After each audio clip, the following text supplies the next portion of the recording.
بسم اللہ الرحمن الرحیم۔ السلام علیکم، آپ دیکھ رہے ہیں الف نیوز اور میں ہوں آپ کے ساتھ ماجد علی۔ شامل کرتے ہیں پاکستان اور دنیا بھر سے بریکنگ نیوز ہیڈ لائنز۔ متحدہ عرب امارات پر مسلسل دوسرے روز میزائل اور ڈرون سے حملے، ایران نے ذمہ داری لینے سے انکار کر دیا۔ متحدہ عرب امارات کی وزارت دفاع نے دعویٰ کیا ہے کہ ملک پر مسلسل دوسرے روز بھی میزائل اور ڈرون سے حملے کیے گئے ہیں، جن کا الزام ایران پر عائد کیا جا رہا ہے۔ تاہم ایران نے ان الزامات کو مکمل طور پر مسترد کرتے ہوئے کہا ہے کہ اس نے حالیہ دنوں میں متحدہ عرب امارات کے خلاف کوئی کارروائی نہیں کی۔ ایرانی پاسداران انقلاب کے مطابق اگر ایران کی جانب سے کوئی حملہ کیا جاتا تو اس کا واضح اعلان کیا جاتا، لہٰذا اماراتی وزارت دفاع کے دعوے بے بنیاد ہیں۔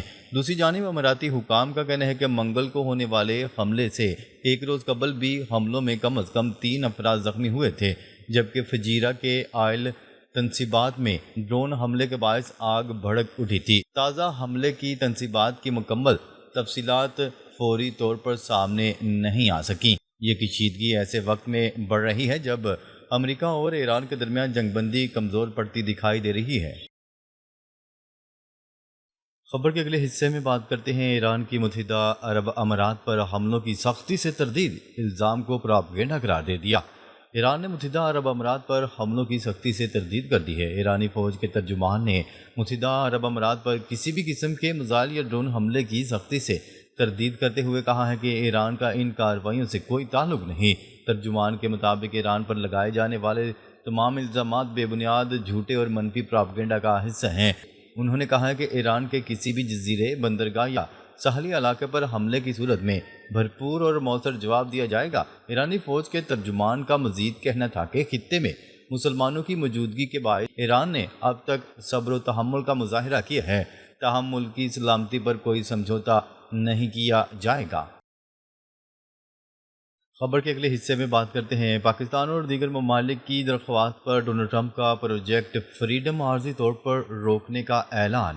امریکی صدر ڈونلڈ ٹرمپ نے پروجیکٹ فریڈم کو عارضی طور پر روکنے کا اعلان کرتے ہوئے کہا ہے کہ امریکہ اور ایران اس فیصلے پر متفق ہو گئے ہیں۔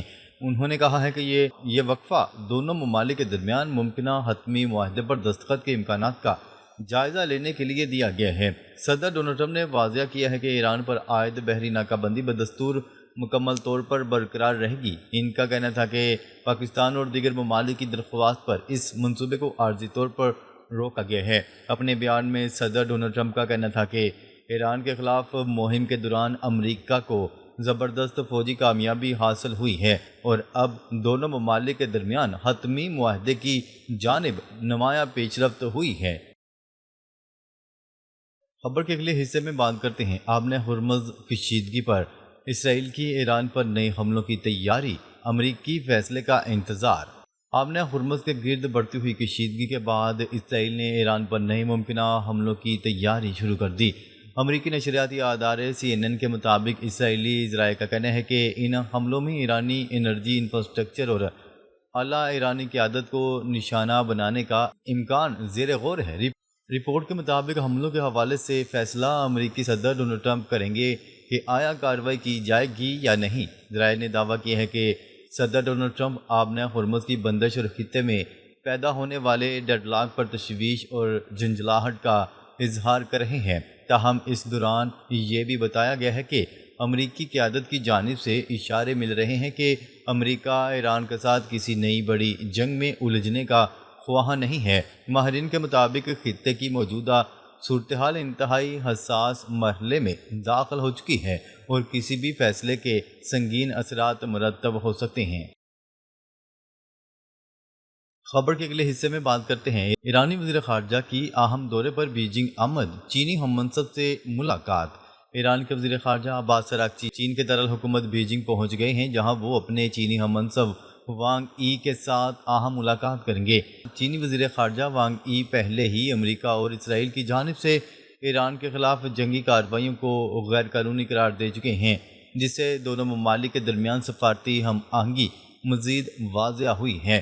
یہ دورہ ایسے وقت میں ہو رہا ہے جب چین ایران کے تیل کا ایک بڑا خریدار ہے اور امریکی پابندیوں کے باوجود تہران سے توانائی کی خریداری جاری رکھے ہوئے ہے۔ دوسری جانب امریکہ ایران کی آمدن کو محدود کرنے اور اس کی معیشت پر دباؤ بڑھانے کی کوشش کر رہا ہے۔ ماہرین کے مطابق ایران اور چین کے درمیان یہ ملاقات خطے کی موجودہ کشیدہ صورتحال میں انتہائی اہم سمجھی جا رہی ہے، کیونکہ دونوں ممالک عالمی توانائی منڈی اور مشرق وسطی کی سیاست میں اہم کردار ادا کر رہے ہیں۔ خبر کے اگلے حصے میں بات کرتے ہیں، ہم کسی دھمکی کے آگے نہیں جھکیں گے، ایرانی صدر کا امریکہ کو دو ٹوک پیغام۔ ایران کے صدر مسعود پزشکیان نے امریکہ کو دو ٹوک پیغام دیتے ہوئے کہا ہے کہ ایران کسی بھی قسم کی دھمکی کے سامنے نہیں جھکے گا اور اسلامی جمہوریہ کو کوئی بھی خوفزدہ نہیں کر سکتا۔ بدھ کے روز جاری اپنے بیان میں سوشل میڈیا پیغام میں ایرانی صدر مسعود پزشکیان نے کہا کہ مسلمان صرف اللہ کے سامنے جھکتے ہیں اور کسی بھی طاقت کے دباؤ کو قبول نہیں کرتے۔ انہوں نے امریکی حکام پر زور دیا کہ وہ ایران کو فوجی حملوں کی دھمکیاں دینا بند کریں۔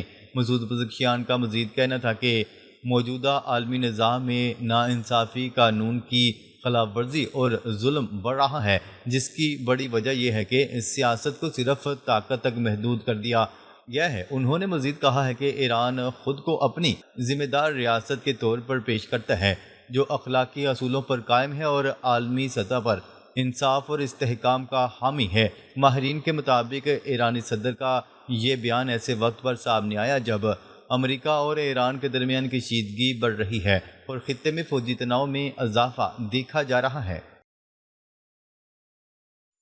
خبر کے اگلے حصے میں بات کرتے ہیں، روس کی امریکہ ایران کے درمیان جنگ بندی کے لیے تعاون کی پیشکش۔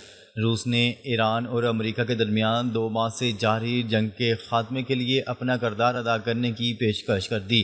بین الاقوامی خبرساں ادارے کی رپورٹ کے مطابق روس کے وزیر خارجہ سرگئی لاروف نے اپنے ایرانی ہم منصب عباس اراغچی سے ٹیلی فون پر بات کی اور مشرق وسطی کی صورتحال پر تبادلہ خیال کیا۔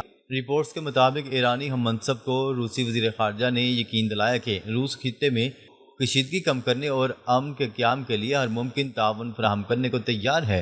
دونوں رہنماؤں نے موجودہ سیکیورٹی صورتحال، بڑھتی ہوئی کشیدگی اور ممکنہ سفارتی حل پر تفصیلی تبادلہ خیال کیا۔ روسی وزیر خارجہ نے اس بات پر زور دیا کہ جنگ کا تسلسل نہ صرف ایران بلکہ پورے مشرق وسطی کے استحکام کے لیے خطرہ ہے اور اس لیے فوری جنگ بندی اور مذاکرات کی بحالی ناگزیر ہے۔ رپورٹ کے مطابق ایرانی وزیر خارجہ نے شکریہ ادا کرتے ہوئے روسی ہم منصب کو آبِ ہرمز میں امریکی ناکہ بندی اور ایران پر عائد مسلسل پابندیوں سے متعلق آگاہ کیا۔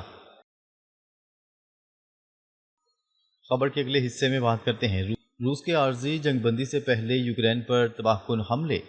یوکرین میں روسی ڈرون اور میزائل حملوں کے نتیجے میں کم از کم 27 افراد ہلاک ہو گئے، جبکہ یہ حملے ایسے وقت پر کیے گئے جب روس کی جانب سے اعلان کردہ 2 روزہ جنگ بندی میں چند دن باقی ہیں۔ یوکرینی حکام کے مطابق منگل کو جنوب مشرقی شہر زیپوریزیا میں روسی حملوں میں کم از کم 12 افراد جان کی بازی ہار گئے۔ حملوں میں ایک کار، ورکشاپ اور رہائشی عمارتوں کو نشانہ بنایا گیا، جس سے بڑے پیمانے پر تباہی ہوئی اور 20 افراد زخمی بھی ہوئے۔ اس طرح مشرق وسطی دونسٹیک کے شہر کراماتورسک میں مزید 6 افراد ہلاک اور 12 زخمی ہو گئے، جبکہ دنپرو شہر میں بھی 4 افراد جان سے گئے۔ دوسری جانب پولٹاوا اور خارکیف کے علاقوں میں یوکرین کی سرکاری گیس تنصیبات پر حملوں میں 3 ملازمین اور 2 امدادی کارکنان ہلاک ہوئے۔ یوکرین کی توانائی کمپنی نافٹوگاز کے سربراہ کے مطابق ان حملوں سے گیس کی فراہمی شدید متاثر ہوئی ہے اور تقریباً 3500 صارفین کو سپلائی بند ہو گئی ہے۔